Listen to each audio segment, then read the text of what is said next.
Hello दोस्तों, कैसे हैं आप सब। मैं शकील अहमद स्वागत करता हूं आपका कॉन्स्टिट्यूशनल वैक्सीन के डोज 22 में। आज डोज 22 की बात करने वाले हैं और इसके अंतर्गत हम बात करेंगे अनुच्छेद 27 की। आप सभी को पता है धर्म की स्वतंत्रता को लेकर जो अधिकार हैं उनकी हम बात कर रहे हैं, जो कि अनुच्छेद 25 से 28 तक है। तो आज 27 की बात करने वाले हैं कि 27वां अनुच्छेद धर्म की स्वतंत्रता को किस तरह से लागू करता है ना।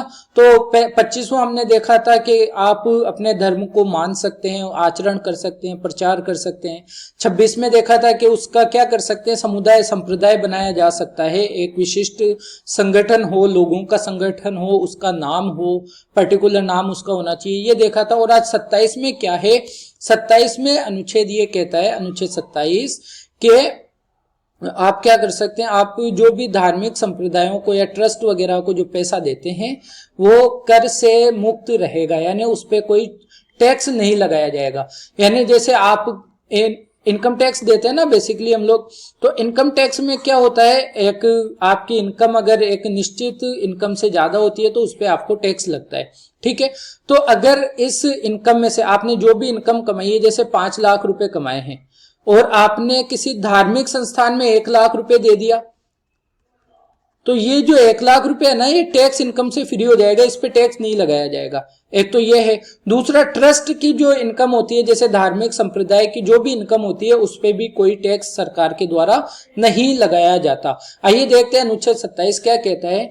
किसी विशिष्ट धर्म की अभिवृद्धि के लिए करों के संदाय के बारे में स्वतंत्रता, यानी किसी भी व्यक्ति को ऐसे करों का संदाय करने के लिए बाध्य नहीं किया जाएगा जिनके आगम किसी विशिष्ट धर्म या धार्मिक संप्रदाय की अभिवृद्धि या पोषण में व्यय करने के लिए विनिर्दिष्ट रूप से विनियोजित किए जाते हैं।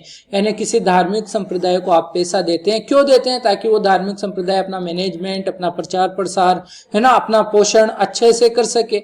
तो इसके लिए जो भी पैसा दिया जाता है या उनके पास जो भी पैसा जाता है उस पे सरकार के द्वारा कोई भी टैक्स नहीं लगाया जाएगा। इससे एक बात ये भी निकल के, और ये सभी धर्मों के ऊपर है, तो भारत क्योंकि एक धर्मनिरपेक्ष देश है, तो इससे ये भी निकल के आता है कि राज्य यानी भारत की सरकार के द्वारा किसी विशिष्ट धर्म को स्पेशल प्रोविजंस नहीं किए गए, किसी भी विशिष्ट धर्म के लिए कोई भी विशेष प्रावधान नहीं किए गए, सभी धर्मों को बराबर रखा गया है। जो कि कौन सा तत्व दर्शाता है, धर्म निरपेक्षता की बात हमारे संविधान के अंतर्गत लाता है ना। भारत के राज्य की, भारत का कोई धर्म नहीं है, लेकिन भारत के अंदर जितने भी धर्म है उनको समान प्रोटेक्शन मिलेगी, उनको समान सुरक्षा मिलेगी, उनको समान सारे अधिकार प्राप्त होंगे। तो ये बात है। लेकिन एक बात ध्यान रहे, कर से तो छूट है, कर से तो छूट है, यानी टैक्स से तो छूट है पूरी तरह से। लेकिन अगर किन्हीं तीर्थ यात्रियों से या धार्मिक काम काज के लिए अगर सरकार के द्वारा कोई शुल्क लगाया जाता है तो वो लगाया जा सकता है ना। शुल्क इसलिए लगाया जाता है कि सरकारी प्रॉपर्टी पर या कोई आयोजन वगैरह किए जाते हैं, जैसे कि कुंभ होता है ना, महाकुंभ होता है, तो उसके लिए सरकार को बहुत सारी सुविधाएं भी करनी होती है ना। तो अगर सरकार उसके लिए कोई शुल्क लेना चाहे तीर्थ यात्रियों से तो लिया जा सकता है, ठीक है। तो सरकार के द्वारा कोई फीस तो ली जा सकती है, क्योंकि सरकार को भी मैनेजमेंट करने के लिए पैसे की जरूरत होती है। तो अगर फीस ली जा सकती है, लेकिन टैक्स फ्री होता है। धार्मिक कार्य हमेशा टैक्स फ्री होते हैं। तो ये इतना सा छोटा सा अनुच्छेद था जिसकी हमें बात करनी थी। तो आज का ये अनुच्छेद यहीं पे खत्म होता है। अगर अच्छा लगता है आपको तो लाइक करें, कमेंट करके बताएं चीजें कैसी लगती है, कुछ सजेशंस हो वो भी दें। दोस्तों में शेयर जरूर करो। देखो, दोस्तों में शेयर करना, परिवार वालों में शेयर करना इसलिए जरूरी है कि अगर आप कंपटीशन एग्जाम की तैयारी कर रहे हैं तो अच्छी बात है, आपके लिए जरूरी है ये चीज। लेकिन अगर आप एक आम नागरिक हैं भारत के, तो आपको भी तो भारतीय संविधान की जानकारी होनी चाहिए ना। यही हमारा लक्ष्य है, यही टारगेट रखा है कि भारत के प्रत्येक नागरिक को क्या हो, संविधान की जानकारी हो, भारत के संविधान के प्रति जागरूकता हो, है ना, ताकि वो अपने अधिकारों को समझे, अपने कर्तव्यों को समझे, देश के प्रति अपने कर्तव्यों को, अधिकारों को समझ ले, है ना, आम नागरिकों के प्रति समझे।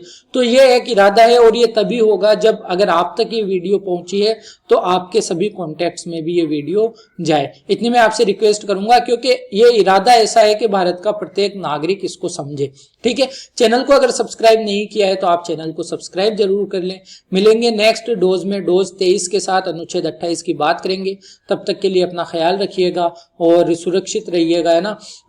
सुरक्षित रहिएगा, पढ़ते जरूर रहिएगा अगर आप पढ़ाई करते हैं तो। बाकी आप फिर मिलेंगे, तब तक के लिए अपना ख्याल रखिए। धन्यवाद।